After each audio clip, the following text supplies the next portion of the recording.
PSM Makassar sampai saat ini masih terus mempersiapkan tim guna menunggu kepastian kelanjutan kompetisi Liga 1 Indonesia mendapat badai cedera. Dalam latihan yang berlangsung di lapangan Sheikh Yusuf 21 November 2022, tampak 8 pemain melakukan latihan terpisah. 8 pemain tersebut adalah Everton Naskimento, Victor Detan, Brian Cesar, Ananda Rehan, Yance Sayuri, Samuel Kristenson, Donald Bisa, dan Akbar Tanjung.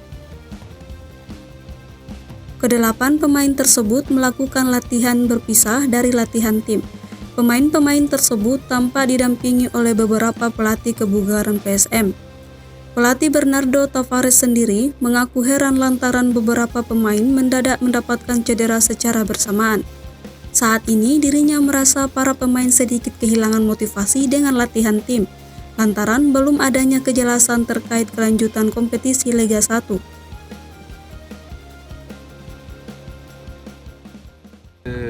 The correct way to do, and now we try to create a balance because we don't want nobody more injured, but the target is to improve the fitness. But as I tell you before, one thing it's training alone or individual, another thing it's competitive games, and competitive games it's very important on this moment. Ya, dan untuk sekarang memang ada beberapa pemain yang cedera dan kita sedang coba cari tahu kira-kira kenapa mereka mendapatkan cedera-cedera ini. Ya, mungkin saja pada saat mereka kembali dari libur panjang kemarin kita terlalu push, terlalu berat untuk latihan mereka.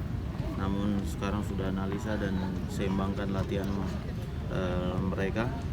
Yang terpenting bagi kita adalah untuk meningkatkan level kebugaran mereka.